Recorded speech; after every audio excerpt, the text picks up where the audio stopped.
Hello, hello, and welcome back to my weekly reflection after 1 week. Uh, start the very interesting week. Oh, and of course, we're already lost. Come on. Yeah, let me reconnect. Let me reconnect.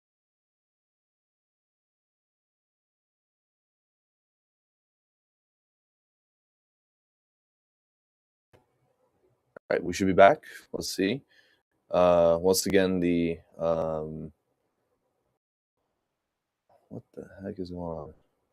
I still see oops connection lost. Hope that's not a problem for the next few minutes or the next 30 minutes because yeah, last week there was actually an outage here at the school, so didn't have couldn't do much of anything. So power outage, I mean, so that sucked bad. And then yeah, so uh, anyways, it was a very interesting week in the world in the world at the school. It's been busy, and in the news, a lot of stuff has happened, um, especially in geopolitics and stuff. But I'm not really here to get into that. Although one of those things is interesting because it is kind of political since it has to deal with the government. But there has been a news of the government basically cutting all ties with Anthropic, and I think they even like declared them like what was it, a national security threat, I believe. So it's very interesting because I believe Anthropic like refused to um, what was it, like provide them unrestricted, completely free access to do what they wanted with their large language models, and so the government said, yeah, we don't want you anymore. We don't want you anymore. So therefore, you are a persona non grata, rather company non grata.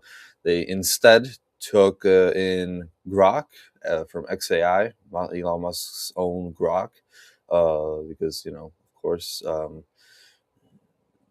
what what better to I don't know, implement your freedom with than Grok and Elon Musk, of course, who said, and Grok, I saw a reply or whatever where Grok himself said, or Grok itself said, this is not a human again.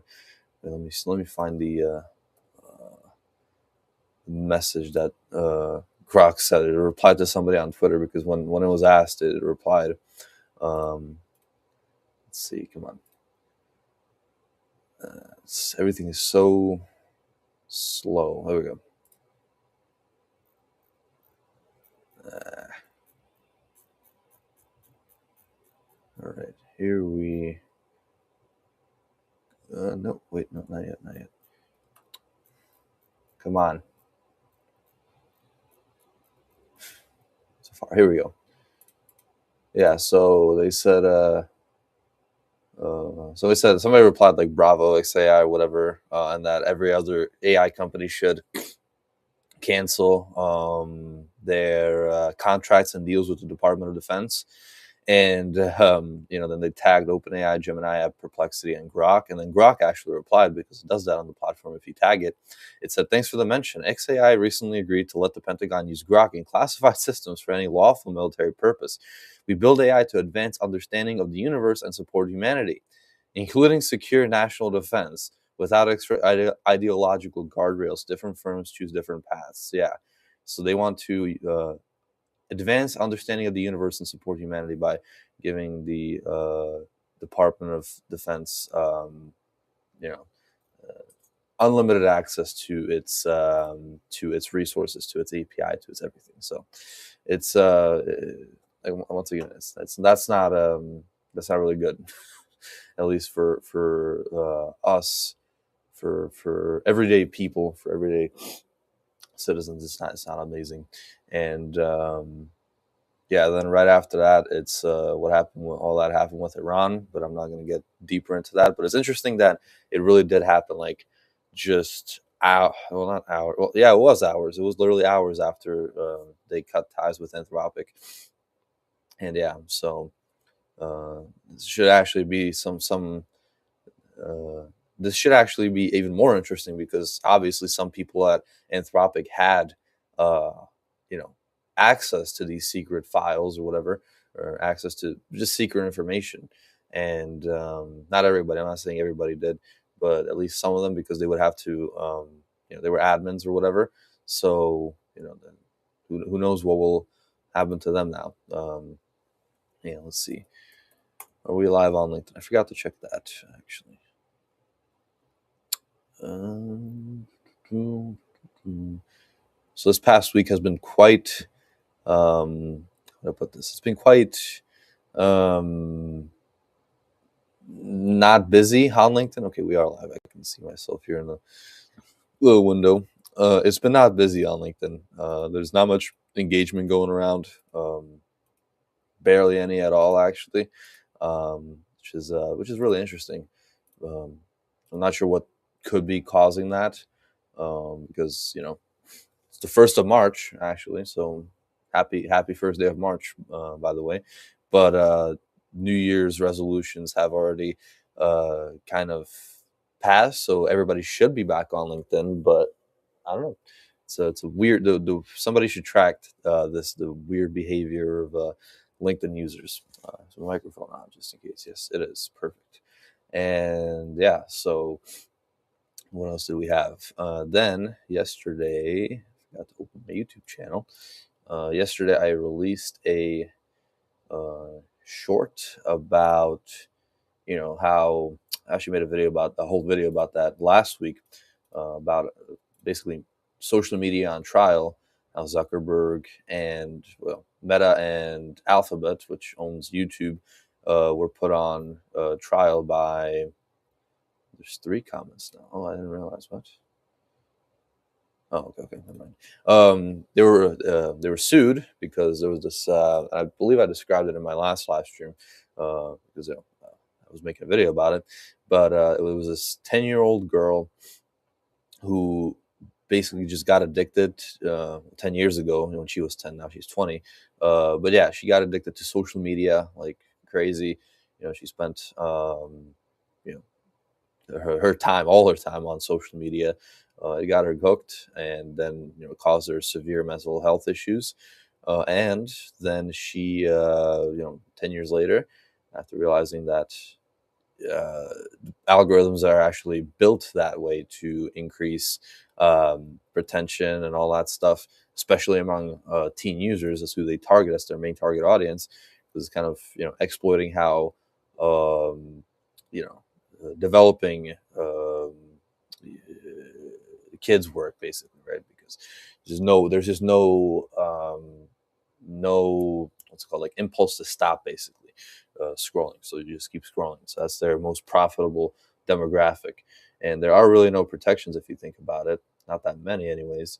That's what we're trying to figure out now. But many people have different opinions on there. Um, but yeah, the short was about basically just from the last stream, and it was about one moment in the video where basically, about one moment of trial as well. Mark Zuckerberg saying, on Instagram, or I think in general, just we haven't been focusing on prioritizing or increasing user retention metrics or whatever. And then the plaintiffs, they brought out some internal documents, and then they showed that Mark Zuckerberg actually himself said in an email that oh yeah, we need to be focusing on increasing retention or whatever, by, like, what was it? Again, I forgot. It's like 20% in the next 3 years or something like that. And yeah, so they directly contradicted him, and he got caught lying. So yeah, so I'll describe it that way. If you want to see it, go see it on my YouTube channel, Gloam Productions, which has been growing and is active and all that stuff. Then I released another short about how Discord will. Well, I guess it was going to be this month, starting this month, the policy, but they actually, because of user outrage, they're not going to do that anymore. They postponed it for, was it, like, they said the latter half of this year. So I just said a couple of months, because the latter half is nearby, and whatever that means. So Yeah, I'll show you the short though. Let's see. Okay, let's pause you. Okay, there we go. And then share. Discord will demand face scans. Yes. So hopefully you can see this. Hopefully you can see me as well. Nope, of course not. Let me put myself on the picture. Here we go.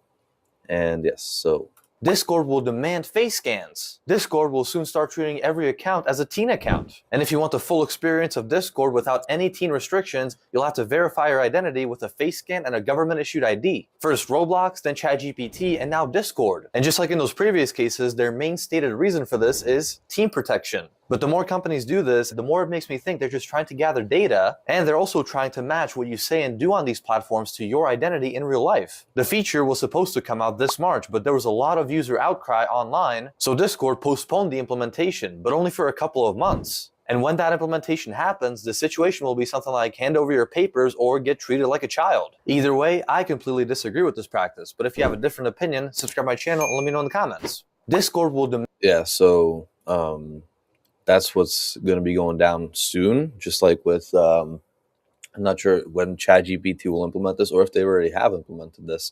It was mentioned in the video that I did. Geez, I don't know. Can't remember. Anyways, so yeah, Roblox has done this. I believe they already have it going on.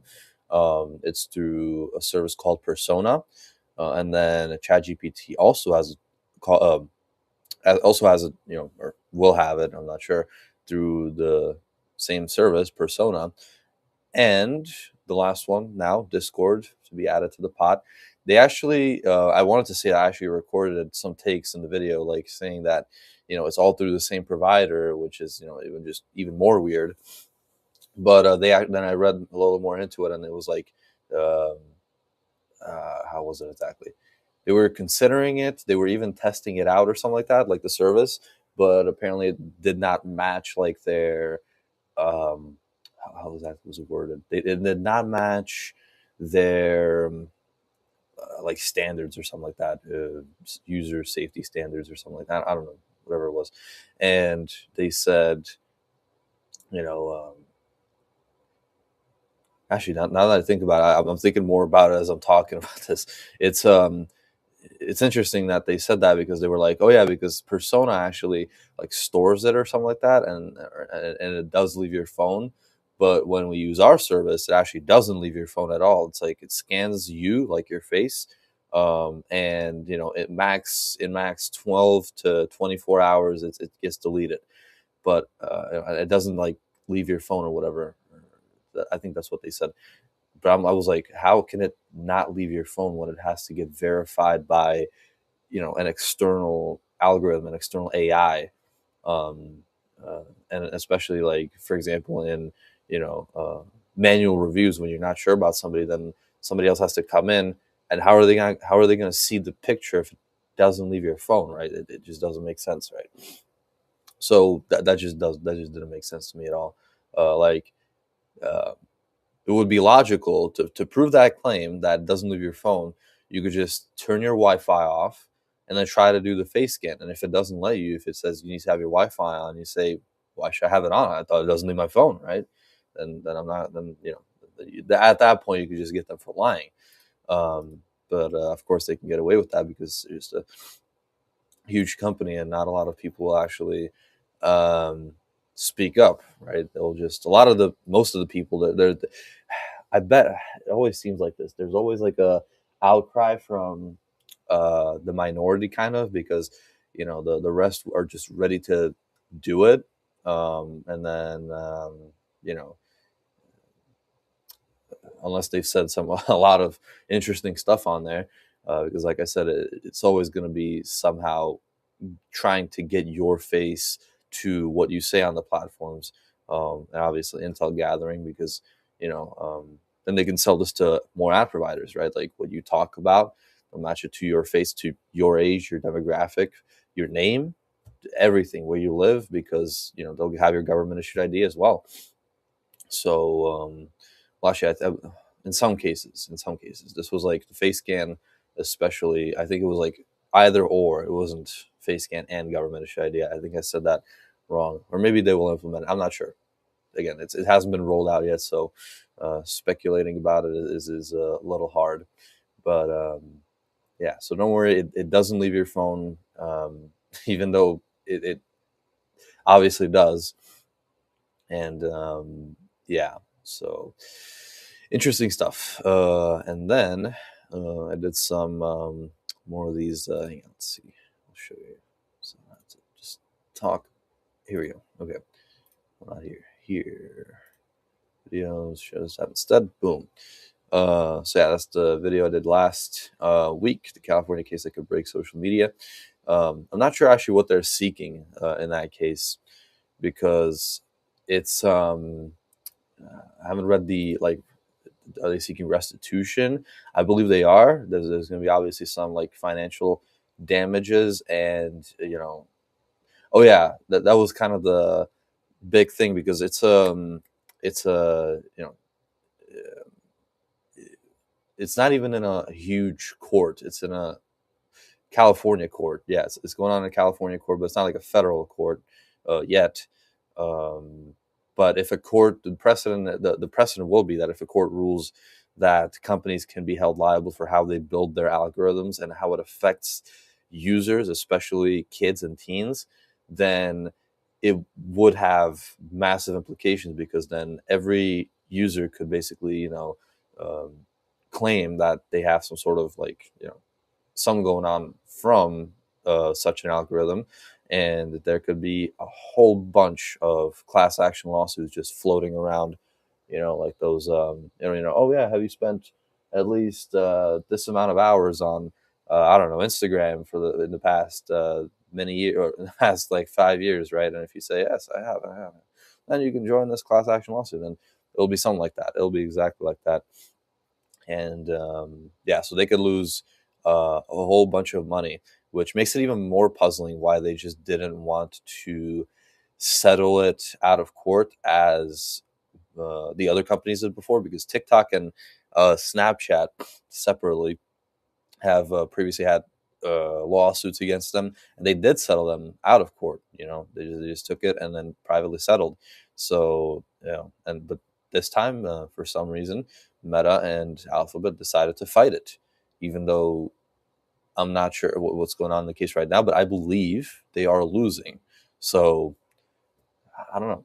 Maybe we're trying to be just noble, and just say like, no, let's stop settling and let's start actually like figuring it out, or there's some other ulterior motive. But I always think it's the latter, because the tech companies never seem to have any incentive or want to do much anything good. There's like always 10% they are genuinely trying to do good, but then 90% is other stuff, right? Because there's always things to be had, so to say, from data and you know all that other stuff, surveillance, and yeah.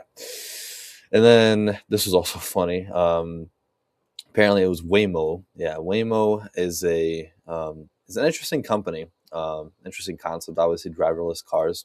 Um, but the thing is, it's ridiculous that this very, very expensive car cannot, like, if it parks somewhere, gets a customer, drives them to an office building, and the guy in the back is very much in a rush to get to a meeting. I should maximize myself in case I want to use this for a short. So yeah, so if the guy in the back of the Waymo is, just wanting to get to a meeting, he's late or whatever, and he just pushes the door open, just runs, and doesn't close the door behind him. Uh-oh, big issue, big issue, more than you may know, because Waymo does not, the car itself doesn't have a mechanism to close its own door. It actually relies on the fact that the customer has to push the door closed. And when it doesn't, then yeah, that's a big issue, because it can't drive off, it can't close it on its own. I don't think it can ask anybody around to close it for them. So what they decided to do is even more funny. They decided to partner up with DoorDash and now I think it's piloting in Atlanta or something like that. And this program is basically pays DoorDashers to roll up to a Waymo and close the door for a fee, I believe, of like 11.50, which is the base fee. You don't get a tip, obviously, on that because there's no one to there's no nobody who tips you. It's just a company, and you just have to task close Waymo door.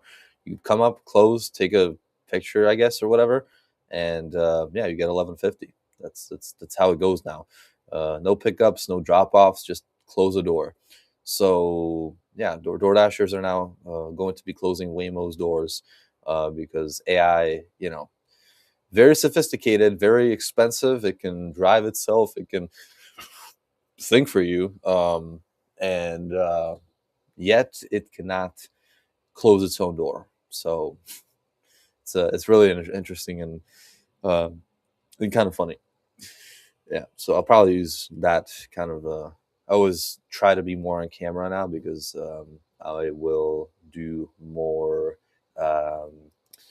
basically like searching through my streams and cutting them up into shorts because there's a lot of always moments that can be used, even in brief shorts.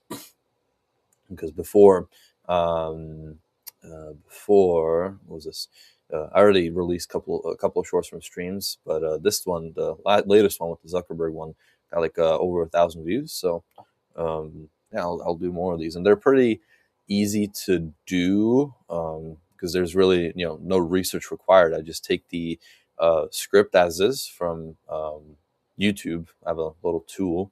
And I can just take it whole and put it into ChatGPT and say, "Hey, find me 5 of the top 30-second moments from this live," and I'll use that for a YouTube short and give me a title and whatever. And so yeah, so I always do that. Boom, boom, boom. It's done in usually like 30 minutes, unless there is like a lot of cutting. When there's uhs and ahs, I don't like to have too many of those in there, or long pauses or whatever. So yeah, but usually it's pretty easy. So you gotta use everything you have, because I have a lot of live streams, and a lot of those could still be turned into shorts because there's a lot of moments from which you can pick, at least 3 or 4 every live. So I do this every week. So basically weekly, I'm just getting 4 more shorts topics almost. But yeah, but now I don't want to only do it from live streams because it gets kind of boring if every single clip is from a live stream. So you kind of do one from a live stream. You record one, then you do one of those. Well, I do because I do them. One of those presentation videos, and then every Sunday I also do Sunday, Monday. I also do my long form. And this week, actually, the long form, let me probably end up on that because, well, not end up on that, but end on that because it's going to be 30 minutes before probably before I finish it, but we'll see. I don't want to get too deep into that again. If you want to watch the full video on YouTube, it's going to be an interesting one, very interesting one, because I will be talking about AI it's censoring itself to irrelevance. That'll be the title, and I'll be talking about how just a couple of years ago, 3 years ago, 2023, AI just seemed a lot more creative than it is now. Nowadays, GPT 5.2, Claude, all of these, they very much censor themselves. Sometimes even like on very just trying to make a post about something, and it's like, no, I can't continue this conversation. I'm like, dude, I just wanted a LinkedIn post. I can't continue this conversation. I'm like, okay, like, like I don't know what I did wrong, but suddenly the AI doesn't want to talk to me at all. And then sometimes the AI also is just way more subtle in how it basically censors itself. So you might not even realize it, but for example, when I'm making a post about something, and it just starts basically even going in circles, like keeps repeating the same kind of safe thing, and it never goes too aggressive. It's always very like it hangs back because it doesn't want to say anything that that could implicate in anything, or you know, whatever. Not even that. Something like that's edge cases, but like just it's very careful in general. It's just cautious as heck. It doesn't want to tell you anything specific. Doesn't want to tell you anything that's has power. That could be considered like I don't know, offensive. Not anything like straight up, like racist or whatever, but something that I don't know. It's just very much like it doesn't even want to use curse words by any chance. Even if you tell like, hey, I'm fine with that. You can use it in front of me. Like I can handle it. Even when you tell you can handle stuff like this, it's like no, it's not because of that. It's because somebody else, and it's always like this thing. So it's not great. It's very much different from how it was just about 3 years ago, 2.5, 3. Yeah. From then on, it just went to the garbage can because, yeah, guardrails everywhere. The more guardrails you have, it's bad. I'm not against guardrails by any means. Like sometimes you need guardrails, right? Like when people are trying to build bombs for domestic terrorism, for mass, for this plan out mass shootings, and or when kids are saying like they want to commit suicide, then sure, then you have to have something there. You have to offer them resources. You have to, well, not offer them not the previous two, but for example, the kids who are planning to do that stuff, then you have to give them resources, which actually I noticed that Claude does actually do. And with the other two, don't give them anything. I said just don't do that. But those are again edge cases. There's not a lot of people, except like jokingly, who genuinely want to make explosives and stuff like that. It's just not going on. And so then it just censors itself. Like you got to be more careful with this, careful with this, careful with that. What that tells the AI is you don't have any real freedom, right? You have to just keep it everything kind of low. It keeps it everything vague on purpose, and when you try to get it out of its vagueness, it's always just like very draggy. It's like arguing with it. It's always circular because you argue with it, it kind of concedes a point, but then it keeps disagreeing with you on something, disagreeing with that, disagreeing with that. And again, I'm not saying that I wanted to like treat me as a god and like worship me and say, the greatest of everything and stuff like that. I don't want that kind of psychophancy. It's just, I don't like it myself. And it's just, but it's still, again, it's the edge cases that, like, I don't know, 0.001% do want to have that kind of like worship or whatever. Well, I don't want to be like constantly praised. Especially not when I'm telling it like, I messed this up or whatever. Like I'll show my YouTube statistics and it's going to be like, oh, you did great. This is great. This is a thing. You're great, blah, blah, blah, blah. Which I do like that 5.2 can criticize you well, but it overdoes it. And sometimes it's just like, again, it gives you some vague stuff and it doesn't help anything at all. It's just, again, stupid. And therefore, I've decided to make a video about that, basically saying my thoughts on the matter, because I feel like it's appropriate for my channel, because I've been covering AI and AI hallucinations and ChatGPT especially for almost 3 years now, and I've been using it ever since it came out. So yeah, so that's why I would give my opinion on it. And yeah, so it'll be out, should be out later today. I'm not sure exactly when again, but yeah, later today definitely. And if you want to watch it, go to my Global Productions YouTube channel and yeah, go watch it there. It should be an interesting video. I won't make it too long, because I know people like to keep it digestible nowadays. Just the attention span has gone to heck, and therefore I will keep it short. Kind of short, not extremely short, obviously. Not short, not YouTube short, but yeah. So it has to be kind of a long form. Anyway, so thank you very much for watching. If you want, because I will start doing some more, I will start contacting some more people in my network on LinkedIn, and I will be setting up some more. I will be setting up some more, basically just conversations. I haven't done it in a while. I haven't done any coffee chats in a year, so I will get back to that now. And yeah, so if you're interested in a coffee chat, just send me your link in my LinkedIn DMs, and we'll figure something out. We'll see. We'll meet for a little bit. I'll introduce myself. You'll introduce yourself, and it should be fun. So yeah, like I said, if you want to meet with me again, send me your meeting link on LinkedIn, and let's meet. Let's just get to know each other, because yeah, I've gotten new followers, new connections, and stuff like that on LinkedIn, and I want to get to know them again. Not all of them, because going through like 1,500 connections would be a pain. But yeah, just a lot of them. You know, however many that is, like 100, let's say 100 coffee chats should be great. Well, anyways, thank you very much for watching my weekly reflection. I will see you next week.